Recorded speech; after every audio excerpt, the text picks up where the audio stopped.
الحمد لله نحمده ونستعينه ونستغفره ونؤمن به ونتوكل عليه ونعوذ بالله من شرور أنفسنا ومن سيئات أعمالنا من يهده الله فلا مضل له ومن يضلله فلا هادي له ونشهد أن لا إله إلا الله وحده لا شريك له ونشهد أن سيدنا ومولانا محمدا عبده ورسوله وصلى الله عليه وعلى آله وأصحابه وبارك وسلم تسليما كثيرا كثيرا أما بعد فأعوذ بالله من الشيطان الرجيم بسم الله الرحمن الرحيم انفروا خفافا وثقالا وجاهدوا بأموالكم وأنفسكم في سبيل الله ذلكم خير لكم إن كنتم تعلمون وقال تعالى يا أيها المدثر قم فأنذر وربك فكبر وثيابك فطهر والرجز فاهجر ولا تمنن تستكثر ولربك فاصبر وعن الحسن مرسلا قال قال رسول الله صلى الله عليه وسلم من جاءه الموت وهو يطلب العلم ليحيي به الإسلام وبينه وبين النبيين درجة واحدة في الجنة وقال عليه الصلاة والسلام إن في الجنة 100 درجة أعدها الله للمجاهدين في سبيل الله ما بين الدرجتين كما بين السماء والأرض أو كما قال عليه الصلاة والسلام. میرے بزرگ اور بھائیوں، اعلان ہوا جن کے 3 چلے لگے ہیں وہ نیچے جائیں اور باقی مجمع اوپر رہے جن کے 3 چلے نہیں لگے. 3 چلے میں چل رہے ہیں یا کم و بیش اوقات میں چل رہے ہیں، 3 چلے والوں کے لیے نیچے کا اعلان ہو گیا. جس میں 3 چلے جن کے لگے ہیں وہ بھی، جو بیرون ملک سال جا رہے ہیں وہ بھی، جو بیرون ملک سال لگا چکے ہیں وہ بھی، جو 7 مہینے لگا چکے ہیں وہ بھی، جو اندر ملک سال لگا چکے ہیں وہ بھی، جو ہر سال 4 مہینے لگاتے ہیں وہ بھی، سارا مجمع جسے کہتے ہیں مکھن، تبلیغ کا مکھن یہاں نیچے آ گیا. آپ لوگ مشورے میں بیٹھے ہوئے تھے، بھائی عبدالوہاب صاحب تشریف لے آئے. ان کے ہاتھ میں ایک پرچہ تھا جو حضرت جی مولانا انعام الحسن صاحب رحمت اللہ علیہ کی طرف سے وہ پرچہ آیا تھا. اس میں لکھا تھا 3 چلے والوں میں کیا چیز پیدا کرنا چاہتے ہیں اور علماء میں کیا چیز پیدا کرنا چاہتے ہیں. علماء کے بارے میں لکھا تھا ایک ان میں یہ بات پیدا کرنا چاہتے ہیں کہ ان کو امت کو لے کر چلنا آ جاوے. دوسری چیز ان میں تقوی پیدا ہو جائے.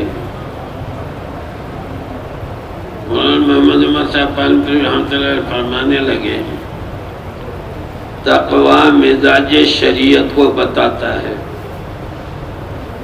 فتویٰ حدود شریعت کو بتاتا ہے۔ تو علماء میں ایک تو امت کو لے کر چلنا آ جاوے، اور دوسری چیز تقویٰ پیدا ہو۔ کسی کی آواز آ رہی ہے؟ کون ہے؟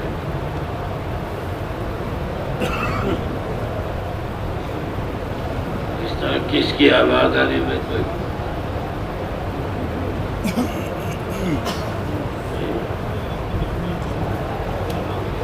مہمانوں کی جگہ سے اسپیکر میں بیان آ رہا، تو ٹھیک ہے،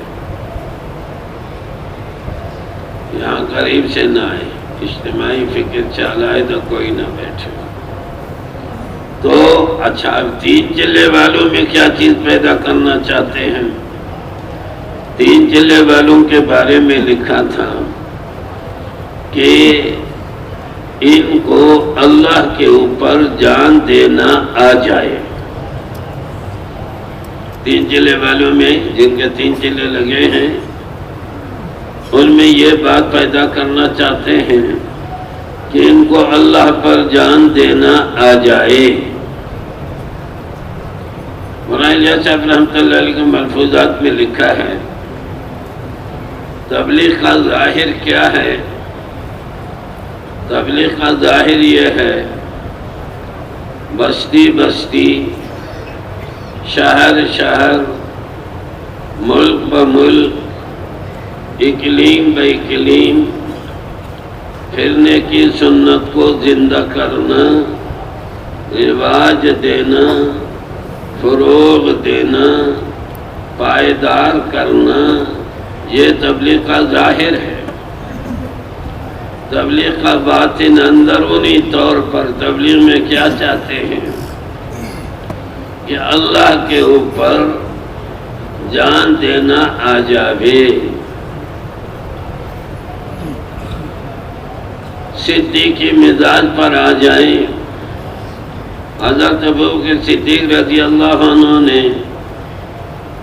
جنہوں نے زکوٰۃ دینے سے انکار کیا، ان کے بارے میں فرمایا، اَيَنْقُصُ الدِّينُ وَأَنَا حَيٌّ، دین میں نقصان آ جائے اور میں زندہ رہوں، ایسا ہو نہیں سکتا۔ میری جان جا سکتی ہے لیکن اللہ کا حکم نہیں ٹوٹ سکتا۔ تو یہ ہے اللہ کے احکامات پر جان دینے کا جذبہ۔ تبلیغ میں یہ پیدا کرنا چاہتے ہیں۔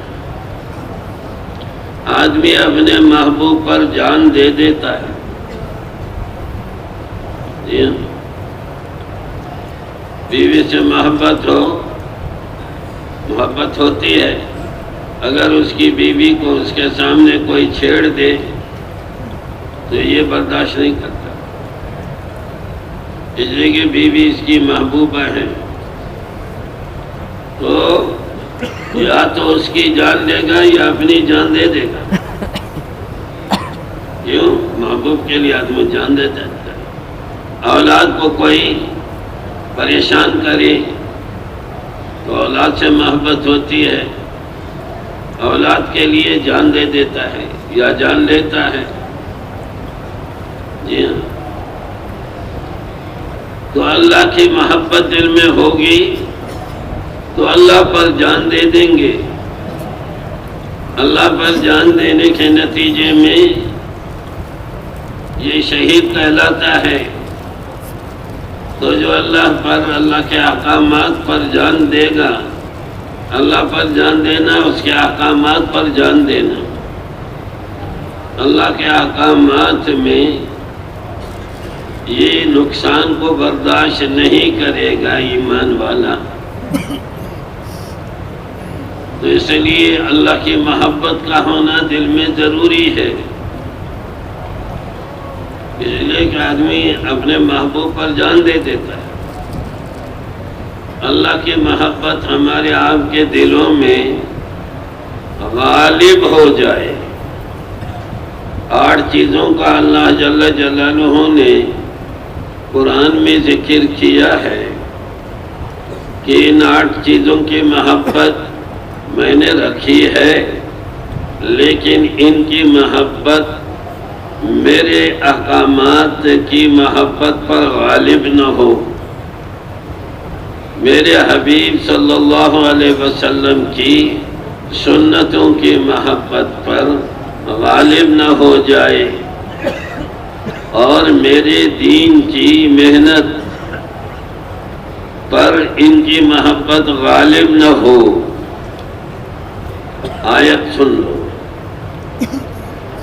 اللہ جل جلالہ فرماتے ہیں قُلْ إِنْ كَانَ آبَاؤُكُمْ وَأَبْنَاؤُكُمْ وَإِخْوَانُكُمْ وَأَزْوَاجُكُمْ وَعَشِيرَتُكُمْ وَأَمْوَالٌ اقْتَرَفْتُمُوهَا وَتِجَارَةٌ تَخْشَوْنَ كَسَادَهَا وَمَسَاكِنُ تَرْضَوْنَهَا أَحَبَّ إِلَيْكُم مِّنَ اللَّهِ وَرَسُولِهِ وَجِهَادٍ فِي سَبِيلِهِ فَتَرَبَّصُوا حَتَّى يَأْتِيَ اللَّهُ بِأَمْرِهِ وَاللَّهُ لَا يَهْدِي الْقَوْمَ الْفَاسِقِينَ۔ 8 چیزوں کا ذکر کیا کہ ان کی محبت میں نے رکھی ہے، لیکن ان کی محبت میرے حکموں کی محبت پر غالب نہ ہو۔ ان 8 کی محبت میرے حبیب حضرت محمد مصطفیٰ صلی اللہ علیہ وسلم کی سنتوں کی محبت پر غالب نہ ہو، اور ان 8 چیزوں کی محبت میرے دین کی محنت، دعوت یہ دین کی محنت ہے، تو ان 8 چیزوں کی محبت دعوت کی محبت پر غالب نہ ہو۔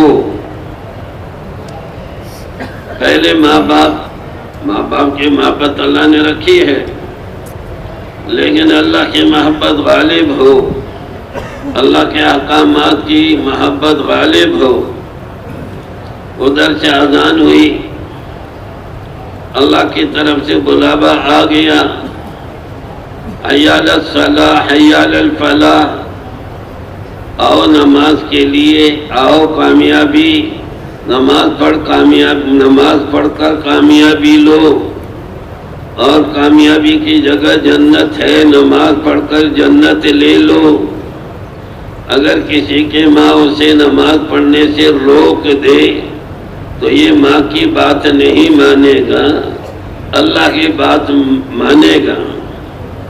اللہ جل جلالہ نے حکم دیا اقیموا الصلاۃ وآتوا الزکاۃ، نماز قائم کرو، نماز پڑھو اور زکوٰۃ دے دو۔ ماں کہے باپ کہے نماز نہ پڑھو تو یہاں پر ماں باپ کی بات نہیں مانی جائے گی، کیوں؟ اللہ کا حکم ہے، تو اللہ کا حکم مقدم ہے۔ ہاں، اللہ کے حکم سے نماز سے فارغ ہو کر آ جائے، اب ماں سے پوچھے باپ سے پوچھے بتاؤ کیا کام ہے؟ ایک ادھر سے جماعت کھڑی ہونے والی ہے، اماں کہتے بیٹا اب یہ کام کر، کہ میں نماز پڑھ کے آتا ہوں پھر یہ کام کرنے کے لیے تیار ہوں۔ تو اللہ کا حکم مقدم ہے، اللہ کے رسول کی سنت مقدم ہے۔ ایک نے اپنے بیٹے سے کہا کہ بیٹا داڑھی منڈا دے، ماں نے کہا اب بولو ماں کی بات مانی جاوے گی یا حضور کی سنت کو مقدم کیا جاوے گا؟ اگر ماں کی بات مان لی تو یہ فاسق شمار ہو جائے گا۔ واللہ لا یہدی القوم الفاسقین، فرمایا اللہ تعالیٰ ایسے فاسقوں کو ہدایت نہیں دیتا، ان کو راہ راست نہیں دکھاتا۔ یہ راہ راست پر چل کر جنت میں پہنچ سکتا تھا، اب اس نے اللہ کے رسول کی سنت کو چھوڑ دیا ماں کی وجہ سے۔ اب یہ فاسق بن گیا. تو لہذا واللہ لا یہدی القوم الفاسقین، اللہ ایسے فاسقوں کے کام کو بننے نہیں دے گا جو اللہ کے احکامات کو مؤخر کرے، اللہ کے رسول کی سنتوں کو پیچھے ڈال دے. آگے کیا فرمائے؟ واللہ لا یہدی القوم الفاسقین، ایسے فاسقوں کے کام کو اللہ تعالیٰ فرماتے ہیں میں بننے نہیں دوں گا. میرے حبیب کی سنتوں کو کہتے ہیں چھوڑ دو. حضور صلی اللہ علیہ وسلم نے ارشاد فرمایا من احب سنتی فقد احبنی، جس نے میری سنت سے محبت کی اس سے مجھ سے محبت کی. ومن احبنی کان معی فی الجنہ، جس سے مجھ سے محبت کی جنت میں میرے ساتھ ہوگا. حضور کی سنتوں کی وجہ سے جنت ہے، اور حضور کی سنتوں کو چھوڑنے کی وجہ سے دوزخ کی دھمکی ہے. دوسری حدیث شریف حضور نے فرمایا کل امتی یدخلون الجنت الا من ابا، میری ساری کے ساری امت جنت میں داخل ہوگی لیکن جس نے انکار کیا وہ جنت میں نہیں جائے گا. قیل ومن یابا یا رسول اللہ، پوچھا گیا اللہ کے رسول انکار سے کیا مراد ہے؟ قال من اطاعنی دخل الجنہ، جس نے میری اطاعت کی وہ جنت میں داخل ہوگا. ومن عصانی، جس نے میری نافرمانی کی میرے سنتوں کو چھوڑ دیا تو اس نے انکار کیا، یہ انکار کرنے والا جنت میں نہیں جائے گا. یہ کہاں جائے گا؟ دوزخ میں جائے گا. قرآن کی آیت بھی سنو، اللہ جل جلالہ نے فرمایا وَمَن يَعْصِ اللَّهَ وَرَسُولَهُ وَيَتَعَدَّ حُدُودَهُ يُدْخِلْهُ نَارًا خَالِدًا فِيهَا وَلَهُ عَذَابٌ مُّهِينٌ. جو اللہ کی نافرمانی کرے، اللہ کے حکموں کو توڑے، نماز نہ پڑھے، روزہ نہ رکھے، زکوٰۃ نہ دے، حج نہ کرے، اور اللہ کے رسول کی سنتوں پر نہ چلے. جی ہاں، داڑھی رکھنا یہ سنت ہے لیکن وجوب کا درجہ یہ داڑھی رکھتی ہے، واجب کے درجے میں ہے. لہذا فرمایا وَمَن يَعْصِ اللَّهَ وَرَسُولَهُ وَيَتَعَدَّ حُدُودَهُ، اور حضور کی سنتیں، جی ہاں وہ تو معلوم کرنے سے معلوم ہو جاتی ہیں، سینکڑوں ہزاروں سنتیں ہیں. فرمایا وَيَتَعَدَّ حُدُودَهُ، جن چیزوں کو اللہ نے حرام کیا ہے وہ حرام کام کرے. جی ہاں، شراب حرام ہے، زنا حرام ہے، سود حرام ہے، غیبت حرام ہے، رشوت لینا حرام ہے، ملاوٹ کر لینا حرام ہے، جھوٹ بولنا حرام ہے، ظلم کرنا حرام ہے. اور حرام چیزوں کو علماء سے پوچھے کون کون سی چیزیں حرام ہیں. فرمایا جو حرام کا ارتکاب کرے گا وَمَن يَعْصِ اللَّهَ وَرَسُولَهُ وَيَتَعَدَّ حُدُودَهُ يُدْخِلُ نَارًا، فرمایا ایسے آدمی کو میں داخل کروں گا آگ میں. احکامات کو توڑنے والے کے لیے کیا ہے؟ آگ ہے. اس لیے اللہ جل جلالہ بڑا ہے، حاکم ہے، سب سے بڑا حاکم ہے. سب سے بڑے حاکم کے حکم کو اس نے توڑ دیا تو سب سے بڑا مجرم ہے. لہذا بڑے مجرم کے لیے بڑی سزا ہے، وہ دوزخ کی صورت میں ہے. اور نقطہ نقد کیا ہے؟ سزا اطمینان کا سلب ہو جانا ہے۔ اطمینان اسے نہیں ملے گا جو اللہ کے احکامات کو توڑے گا، اور جو حضور کی سنتوں کو چھوڑے گا اسے اطمینان نہیں ملے گا، اور اس کی روزی میں برکت نہیں ہوگی۔ روزی ملے گی لیکن تنگ روزی اس کی ہوگی۔ حدیث شریف میں آتا ہے ان الرجل لیحرم الرزق بالذنب یصیبہ، آدمی روزی کی برکت سے محروم ہوتا ہے گناہ کی وجہ سے۔ جب آدمی گناہ کرے گا، نافرمانی کرے گا، اس کی روزی تنگ ہو جائے گی۔ یہ حدیث ہے۔ قرآن کی آیت سنو، فرمایا وَمَنْ أَعْرَضَ عَنْ ذِكْرِي، جو میرے ذکر سے، قرآن سے اعراض کرے گا، فَإِنَّ لَهُ مَعِيشَةً ضَنْكَ، قرآن میں حکم ہے نماز کا، قرآن میں حکم ہے روزے کا، قرآن میں حکم ہے زکوٰۃ کا، قرآن میں حکم ہے حج کا، قرآن میں حکم ہے حرام سے بچنے کا۔ تو فرمائے جو میرے ذکر قرآن سے اعراض کرے گا، قرآن کے مطابق زندگی نہیں گزارے گا، فَإِنَّ لَهُ مَعِيشَةً ضَنْكَ، اس کی روزی کو میں تنگ کروں گا۔ نماز نہیں پڑھے گا، اس کی روزی تنگ ہو جائے گی۔ 5 وقت نماز کی پابندی کرنے والے کو فضائل اعمال میں لکھا ہے 5 انعام ملتے ہیں۔ ایک، روزی کی تنگی دور ہو جاتی ہے، حضور کا فرمان ہے۔ دوسرا، قبر کا عذاب دور ہوتا ہے۔ تیسرا، اعمال نامہ دائیں ہاتھ میں ملے گا۔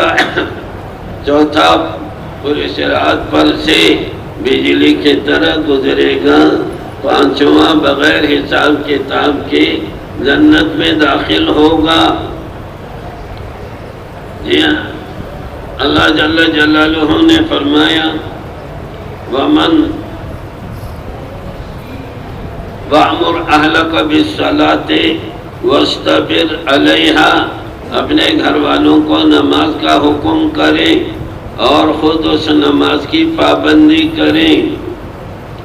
وَأْمُرْ أَهْلَكَ بِالصَّلَاةِ وَاسْتَبِرْ عَلَيْهَا لَا نَسْأَلُكَ رِزْقًا، ہم آپ سے روزی کموانا نہیں چاہتے، نحن نرزقک، ہم آپ کو روزی دیں گے نماز پر۔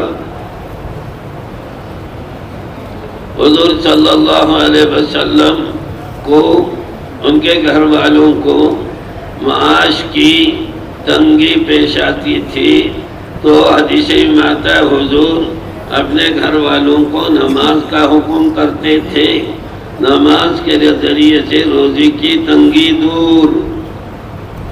سارے گھر والے نمازی ہوں تو روزی کشادہ، اگر گھر والوں میں سے ایک بھی بے نمازی تو روزی تنگ۔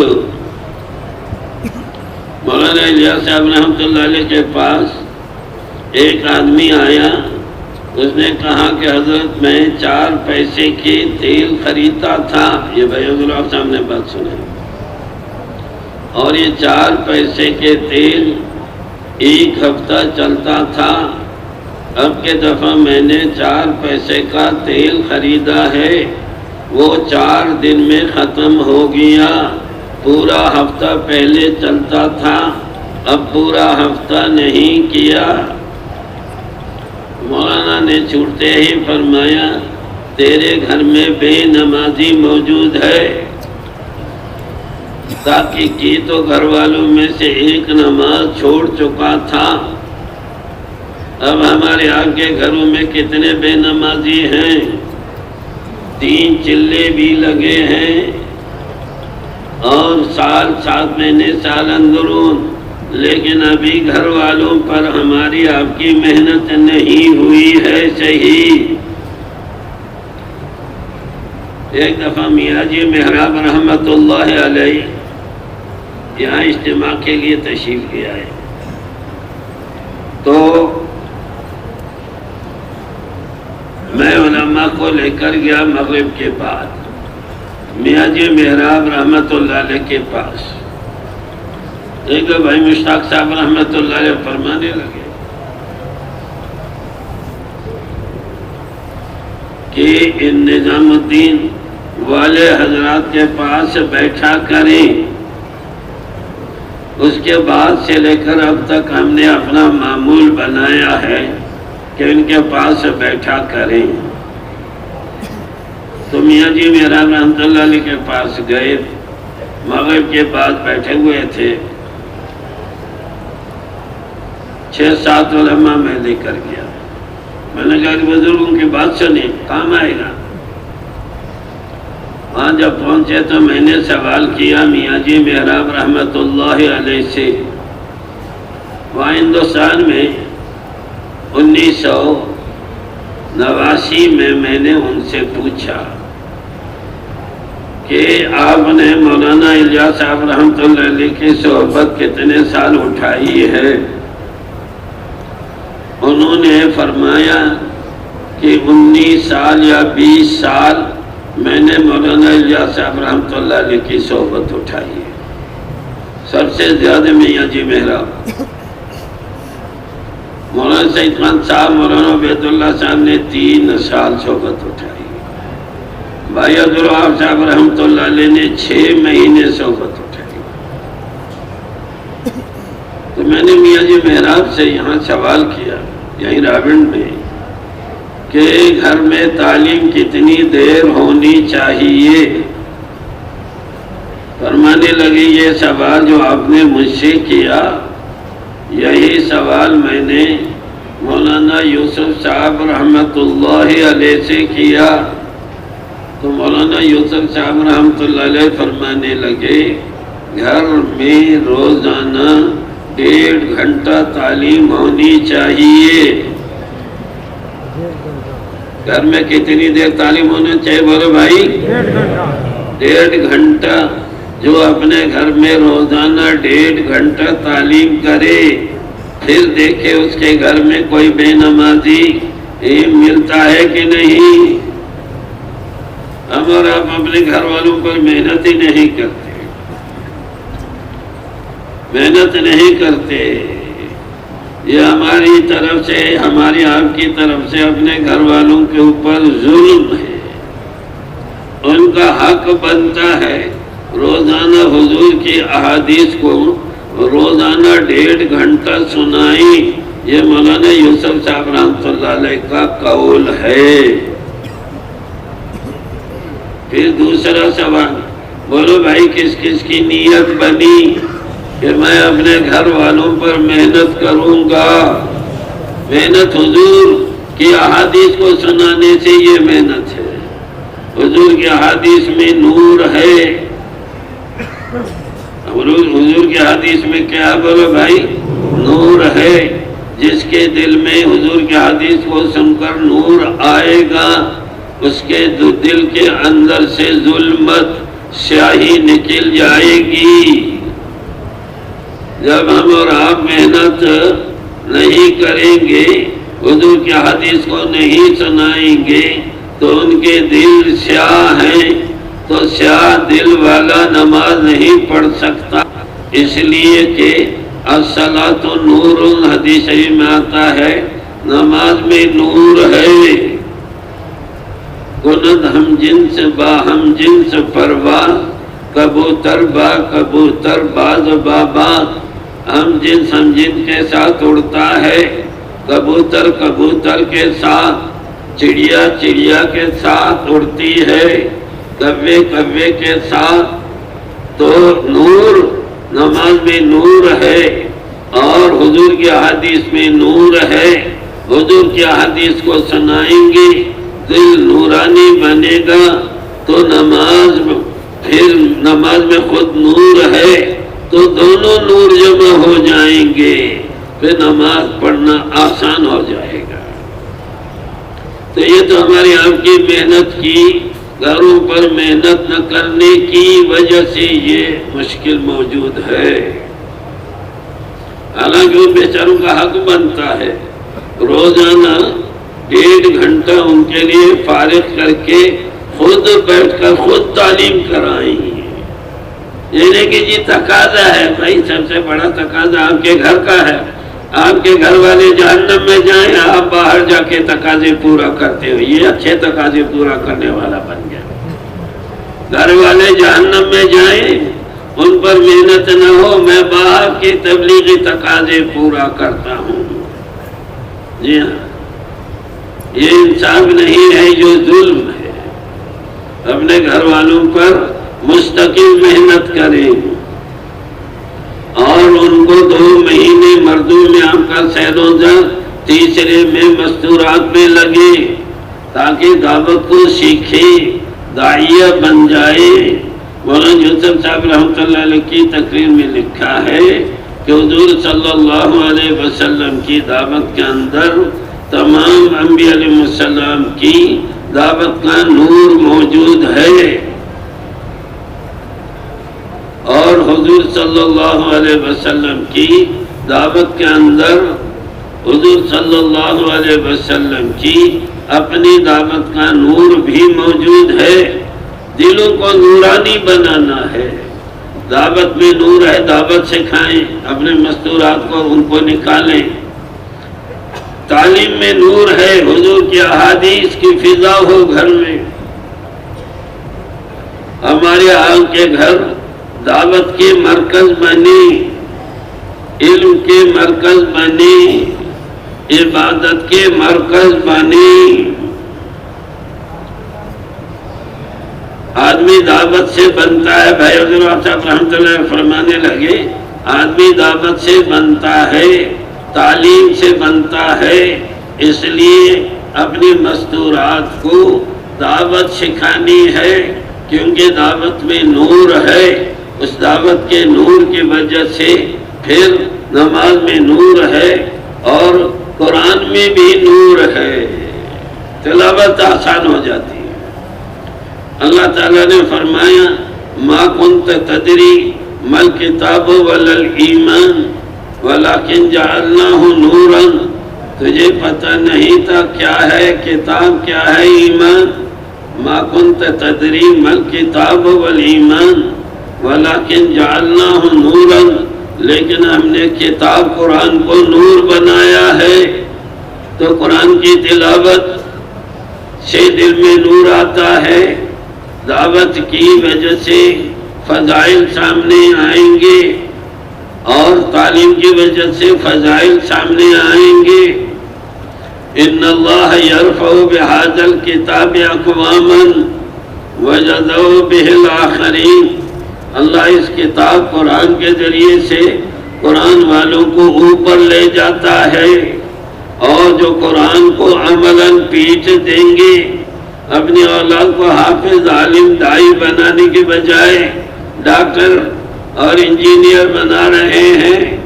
بھائی قرآن سے تو روٹی اچھی ملتی ہے، وہ تو فن ہے، علم نہیں ہے۔ علم 3 ہے، حدیث میں آتا ہے، العلم ثلاثۃ آیۃ محکمۃ، علم 3 ہے۔ اللہ کی کتاب یہ قرآن یہ علم ہے، اور سنت قائمۃ، حضور پاک علیہ السلام کی احادیث یہ علم ہے، اور فریضۃ عادلۃ، فقہی مسائل یہ علم ہے۔ یہ ہے علم، وہ تو فن ہے۔ اس علم میں نور ہے، اس میں نور نہیں، اس میں ظلمت ہے، سیاہی ہے۔ اس لیے اللہ نے فرمایا وَمَنْ أَعْرَضَ عَنْ ذِكْرِي فَإِنَّ لَهُ مَعِيشَةً ضَنْكًا، جو میرے ذکر سے قرآن سے اعراض کرے گا میں اس کی روزی تنگ کروں گا۔ اپنی اولاد کو حافظ نہیں بنا رہا، عالم نہیں بنا رہا، روزی تنگ ہو جائے گی۔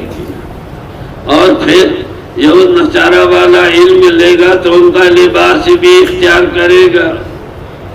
بھائی حضور صاحب رحمۃ اللہ فرمانے لگے یہ پتلون پہننے والے سب ننگے ہیں، یہ پتلون پہننے والے سب ننگے ہیں۔ اور ایک دفعہ فرمایا انگریزیت کے ایک ایک حرف کے پیچھے کفر چھپا ہوا ہے۔ اور ایک دفعہ یہی عصر کے بعد مسجد میں بیان میں فرمایا کہ انگریز ان اسکولوں اور کالجوں میں کفر پڑھاتے ہیں، یہ الفاظ تھے، ان اسکولوں اور کالجوں میں کفر پڑھاتے ہیں۔ فرمایا کفر کی بنیاد کیا ہے؟ خالق سے کاٹ کر مخلوق کے ساتھ جوڑ دو۔ کفر کی کیا بنیاد ہے؟ خالق سے کاٹو، مخلوق سے جوڑو۔ جی ہاں، میں نے ایک کالج کے لڑکے سے پوچھا، اچھا تمہارا استاد 1 گھنٹہ تمہیں پڑھاتا ہے، لیکچر کا لفظ وہ کہتے ہیں، لیکچر دیتا ہے، میں نے کہا بولو اسے 1 گھنٹے کے لیکچر میں اللہ کا نام کتنی دفعہ آتا ہے؟ کہنے لگا 1 دفعہ بھی نہیں آتا۔ اس نے اگلی بات بھی کہی، کہنے لگا آپ تو کہتے ہیں 1 گھنٹے میں، کہنے لگا میں کہتا ہوں پوری کتاب میں ایک جگہ بھی اللہ کا نام نہیں ہے۔ تو اللہ کے ساتھ جوڑتے ہیں یا اللہ کے غیر کے ساتھ؟ جی ہاں، اس لیے تو بھائی اللہ سے فرمانے لگے ان اسکولوں اور کالجوں میں کفر پڑھاتے ہیں۔ کفر کی بنیاد کیا ہے؟ خالق سے کاٹ کر مخلوق سے جوڑ دو۔ اللہ سے کاٹ لیا، اللہ کے غیر کے ساتھ جوڑ دیا۔ جی ہاں، اسلام آباد کے اجتماع میں سنائے ایک دفعہ بھرے مجمع میں فرمایا جنہوں نے اپنی اولاد کو ذبح کرنا ہو تو ان کو اسکولوں اور کالجوں میں ڈال دو، ذبح ہو جائیں گے۔ یہ سارے کالج اور اسکول ذبح خانے ہیں۔ جی حدیث شریف میں آتا ہے من لم یتغنی بالقرآن فلیس منا، جو قرآن کے ذریعے سے غنی نہ بنے، اللہ کے رسول فرماتے ہیں میری امت میں سے نہیں ہے۔ مولانا اظہار صاحب نے یہ حدیث 1983 میں نظام الدین میں بخاری شریف پڑھاتے ہوئے سنائی۔ فرمانے لگے جو قرآن کی خدمت کسی لائن سے بھی کرے، قرآن ناظرہ پڑھائے، حفظ پڑھائے، قرأت پڑھائے، تجوید پڑھائے، صرف پڑھائے، نحو پڑھائے، منطق پڑھائے، فلسفہ پڑھائے، فقہ پڑھائے، حدیث پڑھائے، کسی لائن سے قرآن کی خدمت کرے، اس کو اللہ بھوکا نہیں رکھے گا۔ قرآن کی خدمت کرے اور بھوکا ہو، یہ ہو نہیں سکتا۔ کسی لائن سے قرآن کی خدمت، ناظر پڑھائے، یہ بھوکا نہیں، ناظر حفظ، تجوید، قرأت، صرف، نحو، منطق، فلسفہ، فقہ، تفسیر، حدیث، کسی لائن سے قرآن کی خدمت کرے، اس کو اللہ بھوکا نہیں رکھے گا۔ حضور صلی اللہ علیہ وسلم کی خدمت میں ایک صحابی حاضر ہوئے، ریاض صالحین میں حدیث موجود ہے کہ اللہ کے رسول میرا بھائی آپ کے پاس آ کر علم لیتا ہے قرآن حدیث کا اور میرے ساتھ کاروبار میں شریک نہیں ہوتا۔ حضور صلی اللہ علیہ وسلم نے ان کو کیا جواب ارشاد فرمایا؟ فرمایا لعلک ترزق بہ، یقینی بات ہے کہ روزی جو تمہیں مل رہی ہے تمہارے اس بھائی کی وجہ سے جو میرے پاس آ کر علم لیتا ہے، احکامات سیکھتا ہے، اس کی وجہ سے تمہیں روزی مل رہی ہے۔ یہ جتنے دینی مدارس ہیں، دینی مدارس کی وجہ سے سارے اسکول والے کھا رہے ہیں، سارے کالج والے کھا رہے ہیں، سارے یونیورسٹی والے ان دینی مدارس کی وجہ سے کھا رہے ہیں، اس لیے کہ یہاں قرآن پڑھایا جا رہا ہے۔ یہ جتنے تاجر ہیں وہ بھی ان قرآن والوں کی وجہ سے کھا رہے ہیں، اور جتنے زمیندار ہیں ان قرآن پڑھنے پڑھانے والوں کی وجہ سے کھا رہے ہیں، اور جتنے حکومت والے ہیں یہ بھی قرآن والوں کی وجہ سے کھا رہے ہیں۔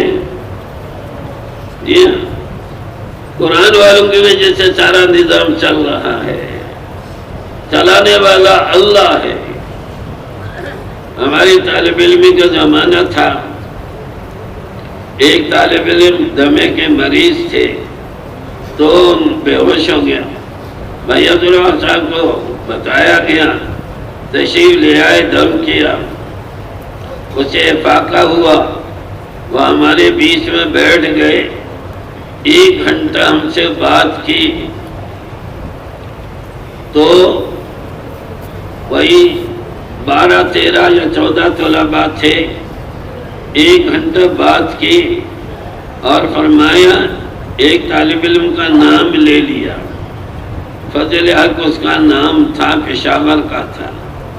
کہنے لگے یہ فضل حق یوں سمجھتا ہوگا کہ میرے بھائی پشاور میں کاروبار کر رہے ہیں اور وہ میرے لیے خرچہ بھیج رہے ہیں، ان کے اس خرچے بھیجنے کی وجہ سے میں پڑھ رہا ہوں۔ فرمایا حقیقت میں بات یہ نہیں، یہ یہاں پر قرآن کا علم حاصل کر رہا ہے، ہم سب کو سنایا، یعنی تم لوگ یہاں پر قرآن کا علم حاصل کر رہے ہو، تمہارے اس قرآن کے علم کی وجہ سے اللہ جل جلالہ تمہارے بھائیوں کو، تمہارے والدین کو، تمہارے رشتہ داروں کو دے رہا ہے۔ قرآن والوں کی وجہ سے نظام چل رہا ہے۔ مولانا الیاس صاحب رحمۃ اللہ فرماتی تھی، اس دعوت والے کام کی وجہ سے لاکھوں مدرسے کھلیں گے، ہزاروں لاکھوں خانقاہیں آباد ہو جائیں گی، اور مسجدیں نمازیوں سے بھر جائیں گی، قوموں کی قومیں، ملکوں کے ملک اسلام میں داخل ہو جائیں گے۔ فرماتے تھے یہ قرن اول کا ہیرا ہے، پہلی صدی کا ہیرا۔ میواتیوں سے فرماتے تھے، ارے میواتیوں، جہاں جہاں تک جاؤ گے وہاں وہاں تک تمہاری حکومت ہوگی، عرب و عجم میں اس کام کا غلغلہ ہوگا، شہرت ہوگی، عرب آئیں گے، عجم آئیں گے، ساری دنیا آئیں گے۔ اب ساری دنیا آ رہی اجتماع میں 92 ملکوں کے قرآنوں کے جوڑ میں مہمان آئے تھے۔ پچھلے سال 2500 یا 3000 مہمان تھے، اس سال 6500 دگنے آ گئے۔ جی ہاں، تو اللہ نے اس کام کو قبول کیا ہے۔ ایک دفعہ مولانا محمد احمد صاحب رحمۃ اللہ علیہ نے کراچی میں عصر کے بعد منگل کے مشورے میں بیان فرمایا، میں وہی تھا۔ فرمانے لگے، مولانا الیاس صاحب رحمۃ اللہ علیہ دعا کر کے یہ کام اللہ سے قبول کروا چکے ہیں، یہ کام اللہ کے ہاں قبول ہو چکا ہے، اب ہم اور آپ اپنے آپ کو اللہ سے قبول کروا لیں۔ کام تو قبول ہو چکا ہے، اب یہ کام چل کر رہے گا، کوئی اسے روک نہیں سکتا، کیونکہ مولانا نے دعا کر کے اللہ سے قبول کروایا ہے، اب ہم اور آپ اپنے آپ قبول کروا لیں۔ ایک تو مولانا سعید خان صاحب رحمۃ اللہ علیہ نے قرآن کی ایک آیت سنائی، وہ یہ، بل نقذف بالحق علی الباطل فیدمغہ فاذا هو زاہق۔ فرمایا ہم آپ کو باطل کے اوپر پھینک کر مارتے ہیں اور باطل کا سر توڑ کر اس کا دماغ، اور دماغ کو بھیجا بھی کہتے ہیں، اس کے دماغ کو باہر نکالتے ہیں۔ یہ ہے دعوت، دعوت سے باطل کا توڑ ہے۔ مولانا یوسف صاحب رحمۃ اللہ فرماتے تھے، جب سے ہم نے اور آپ نے دعوت کی محنت چھوڑی ہے، تب سے 3 نقصان آ گیا۔ پہلا نقصان حضرت فرماتے تھے جب سے ہم نے اور آپ نے دعوت کی محنت چھوڑی ہے تب سے غیر مسلموں کا اسلام میں داخلہ بند ہو گیا ہے۔ دعوت چل رہی تھی، غیر مسلم اسلام میں آ رہے تھے، اسی کے غیر مسلم کفر پر مر گیا تو سیدھا دوزخ میں جائے گا۔ وہ ہمارے آپ کے ماں باپ شریک بھائی ہیں، سب کے باپ مسلمان، غیر مسلموں کے سب کے باپ آدم علیہ السلام ہیں اور سب کی ماں حوا علیہ السلام ہیں، تو ماں باپ شریک بھائی ہیں۔ ہمیں ان کے اوپر شفقت ہو کہ وہ کفر پر نہ مرے۔ ان کو کفر سے نکالنے کے لیے یہ تبلیغی محنت ہے، جہاں جہاں پھریں گے وہاں تک ہدایت عام ہوگی۔ جب 19 میں مدینہ منورہ میں ہم تھے، عصر کے بعد مولانا سعید خان صاحب نے مجھ سے فرمایا ادھر آ جاؤ، میں آ گیا، بیٹھ جاؤ، بٹھا دیا۔ 35-40 آدمی اردو والے تھے، ان سے بات کرو۔ میں نے مولانا کی موجودگی میں بات شروع کی، اگرچہ بڑوں کے سامنے بولنے میں بوجھ تو پڑتا ہے، لیکن ان کا حکم تھا۔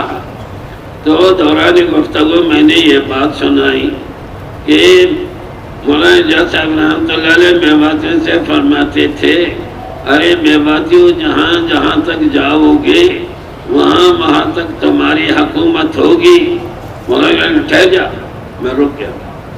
کہنے لگے یہ بات مت کر، اس سے حکومتیں ڈرتی ہیں، بلکہ یوں کہہ دے کہ جہاں جہاں تک جاؤ گے وہاں تک ہدایت پھیلے گی۔ تو مولانا یوسف صاحب رحمۃ اللہ فرماتے تھے جب سے ہم نے اور آپ نے دعوت کی محنت چھوڑی ہے تب اس سے 3 نقصان آ گیا۔ پہلا نقصان حضرت فرماتے تھے کہ جب سے ہم نے اور آپ نے دعوت کی محنت چھوڑی ہے تب سے غیر مسلموں کا اسلام میں داخلہ بند ہو گیا ہے۔ دلیل قرآن سے غور سے سننا، اللہ جل جلالہ نے فرمایا ان تنصروا اللہ ینصرکم ویثبت اقدامکم، فرمایا اگر تم اللہ کے دین کی مدد کرو گے تو اللہ جل جلالہ تمہاری مدد فرمائے گا، وَيُثَبِّتْ أَقْدَامَكُمْ تمہارے قدموں کو جما دے گا۔ مولانا اجاز صاحب رحمۃ اللہ علیہ کے بارے میں سنا کہ قدموں کو جمانے سے مراد تمہارا خاتمہ ایمان پر ہوگا۔ دعوت کی محنت کو کرنے والوں کا خاتمہ اللہ ایمان پر کرے گا۔ دوسری آیت مولانا اجاز صاحب رحمۃ اللہ علیہ سناتے تھے وَلَيَنْصُرَنَّ اللَّهُ مَن يَنْصُرُهُ، فرمایا جو اللہ کے دین کی مدد کرے گا تو اللہ جل جلالہ ضرور بالضرور اس کی مدد فرمائے گا۔ لام تاکید کے لیے ہے، نون تاکید کے لیے، جہاں تاکید ہوتی ہے وہاں قسم محذوف ہوتی ہے، قسم بھی تاکید کے لیے۔ اور فعل مضارع میں مولانا جمشید صاحب رحمۃ اللہ فرمانے لگے تاکیدی معنی ہے، یعنی مدد یقینی ہے، یقینی ہے، یقینی ہے، یقینی ہے، یقینی ہے، 5 دفعہ۔ مولانا اجاز صاحب رحمۃ اللہ علیہ یہ آیت سنا کر، اس میں بڑی 5 تاکیدیں ہیں، یہ آیت سنا کر فرماتے تھے جو آدمی اللہ کے راستے میں نکل جائے اور اللہ کی مدد میں شک کرے وہ فاسق ہے۔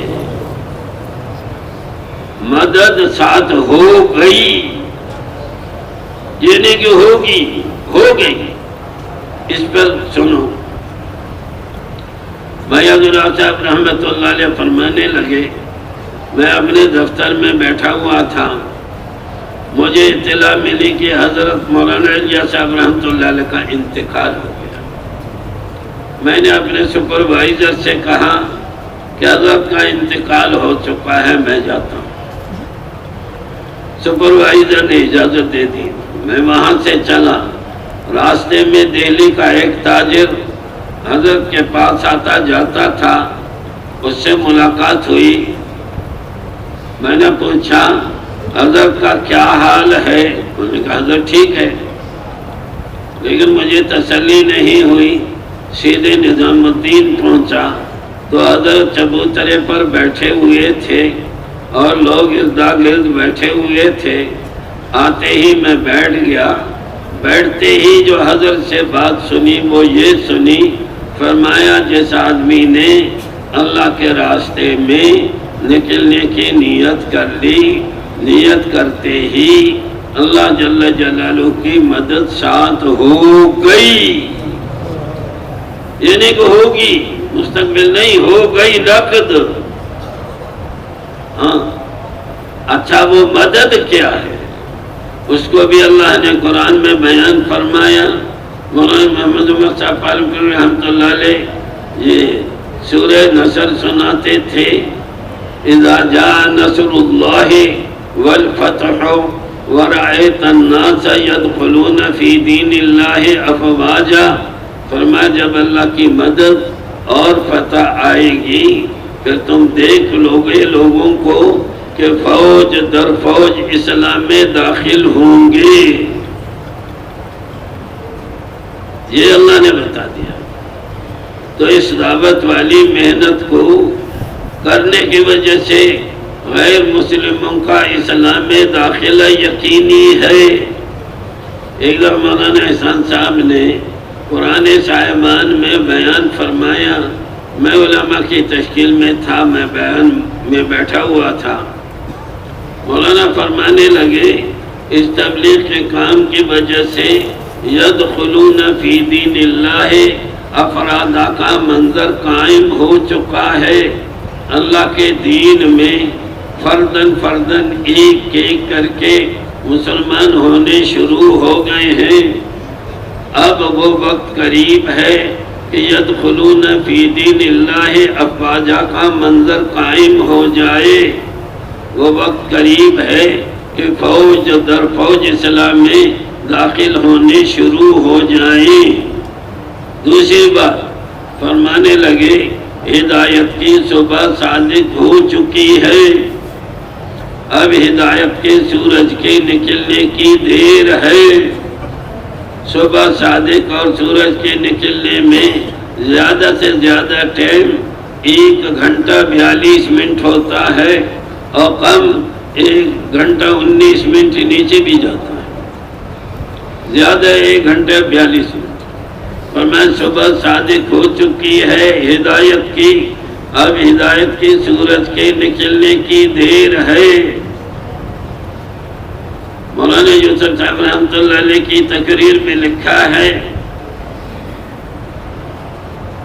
مضمون شروع میں آج دنیا محنت کا میدان بنی ہوئی ہے، یہ شروع میں یہ مضمون ہے۔ اس میں آگے لکھا ہے پہلا بیان کہ آگے چل کر جتنے غیر مسلم ہیں ان کو اپنے اپنے طریقوں میں ناکامی کا یقین آئے گا، اور آگے چل کر ان کی عوام ان کے غلط طریقے کو چھوڑ چھوڑ کر اسلام میں داخل ہونا شروع ہو جائے گی، اور وہ ان کو روکنا بھی چاہیں گے لیکن روک نہیں سکیں گے۔ اس لیے ہمارے آج کے لیے یہ ہے کہ ساری دنیا میں پھریں تو ہدایت کا بیج بکھیرتے جائیں ساری دنیا میں۔ جب بیج بکھیر دیں گے تو وہ بیج اگے گا۔ ہمارے بھائی عبدالخالق صاحب فرمانے لگے ہدایت کی وائرنگ ہو رہی ہے۔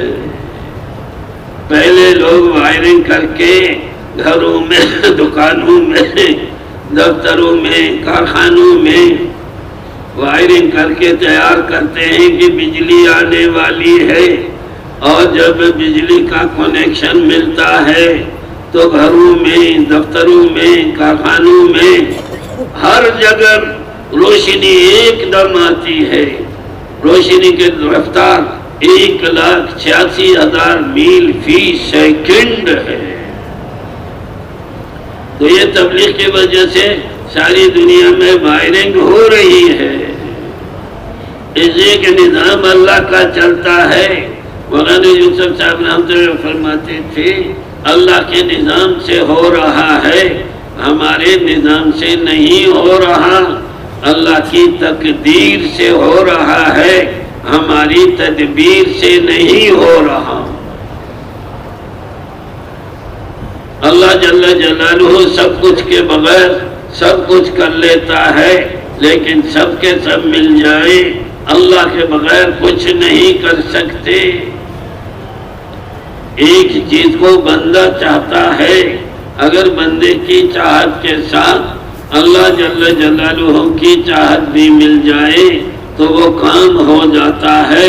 بعض اوقات بندہ چاہتا ہے لیکن اللہ نہیں چاہتا تو وہ کام نہیں ہوتا۔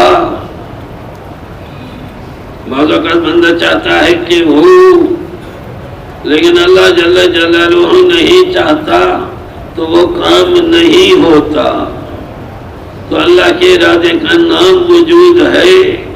انما امرہ اذا اراد شیئا ان یقول لہ کن فیکون۔ اللہ کی شان یہ ہے کہ جب وہ کسی چیز کا ارادہ کر کے کہتا ہے کہ ہو جا تو وہ چیز ہو جاتی ہے، دیر نہیں لگتی۔ ان اللہ یفعل ما یشاء، ان اللہ یفعل ما یرید، فعال لما یرید، یحکم ما یرید۔ انما قولنا لشیء اذا اردناہ ان نقول لہ کن فیکون۔ اذا قضى امرا فانما یقول لہ کن فیکون۔ اللہ کے ارادے کا نام وجود ہے۔ حدیث شریف میں آتا ہے المعونۃ بقدر المعونہ، مدد بقدر ذمہ داری کے۔ جو آدمی جتنی بڑی ذمہ داری لیتا ہے اتنی بڑی مدد ساتھ ہوتی ہے۔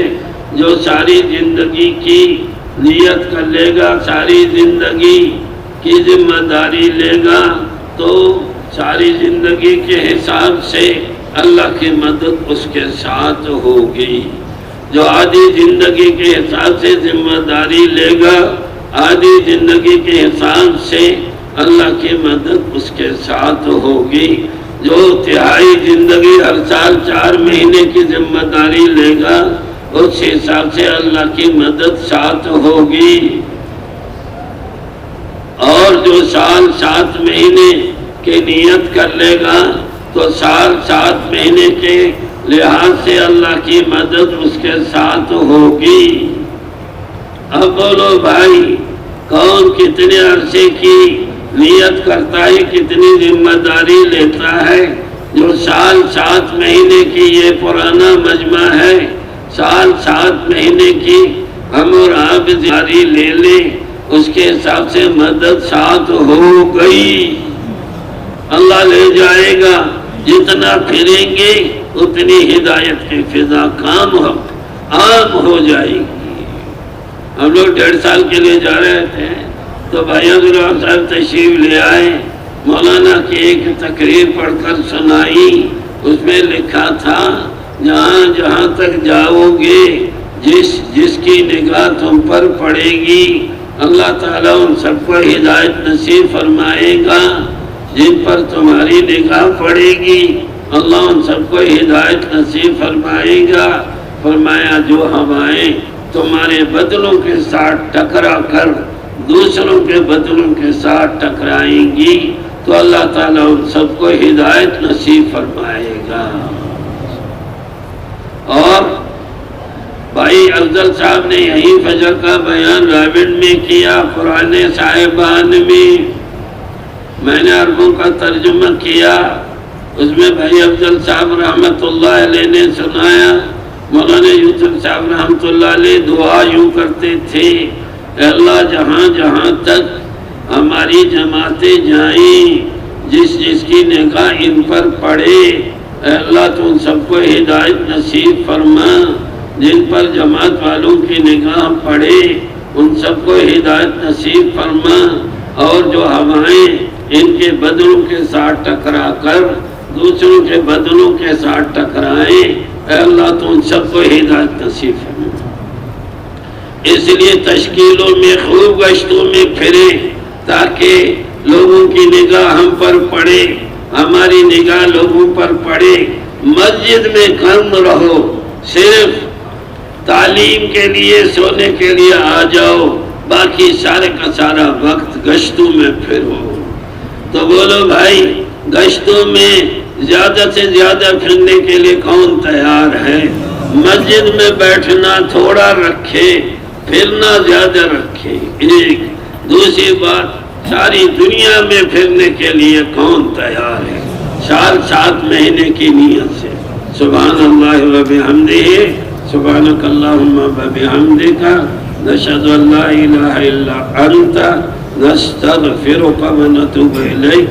سبحان ربک رب العزت عما یصفون، وسلام علی المرسلین، والحمد للہ رب العالمین۔